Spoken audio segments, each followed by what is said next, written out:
Mano, porque a história de Five Nights at Freddy é toda cagada. Fica até o final que você vai entender. Muita gente não entende nada da história de FNAF, assim como eu, porque a história é toda confusa. Mas tudo começou desde o lançamento de FNAF, lá em 2014, onde Scott Calton, um cara aleatório que fazia jogos bíblicos, decidiu fazer um jogo de terror, já que seus jogos bíblicos não davam certo, e a rapaziada achava meio macabro e bizarro seus designs de boneco 3D. Então Scott Calton meteu marcha e fez o FNAF 1, porém ele não esperava que seria um sucesso aquele jogo, e é aí que tá o X da questão. Como ele não esperava o sucesso e o hype que foi FNAF 1 lá no seu lançamento, a história de FNAF 1 não teve muito conteúdo. Então o Scott tentou desenrolar e improvisar uma história no FNAF 2. Porém, também já parecia confuso, só que dessa vez tinha uns minigames que representavam a história e tinha alguns easter eggs. Então foi em FNAF 3 que a história já tinha mais sentido, já que temos minigames contando sobre a história e também somos representados ao vilão principal da história, William Afton, que também se transforma em Springtrap. Porém, o terceiro game deixou várias dúvidas, já que todos foram queimados e parecia que ele era o fim, até que lança o FNAF 4,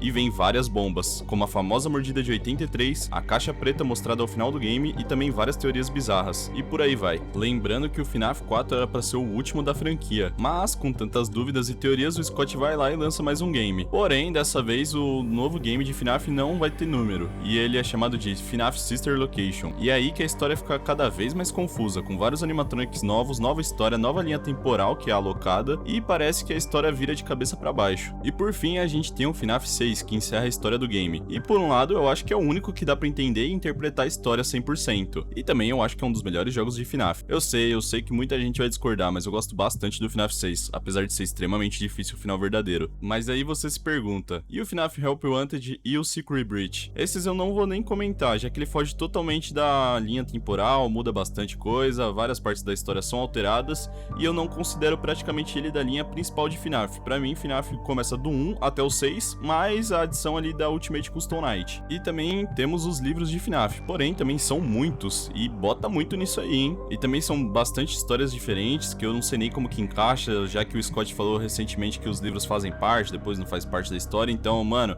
é totalmente confuso. Então, praticamente a história pra mim de FNAF vai do 1 até o 6. E parando pra pensar, do FNAF 1 ao 4, vocês já perceberam que não tem história em si, e a maior parte da história é criada pela comunidade ou são teorias baseadas nos minigames? Eu sei que eu não posso estar certo, não precisa reclamar ou me xingar nos comentários, eu só tô passando meu ponto de vista, calma aí.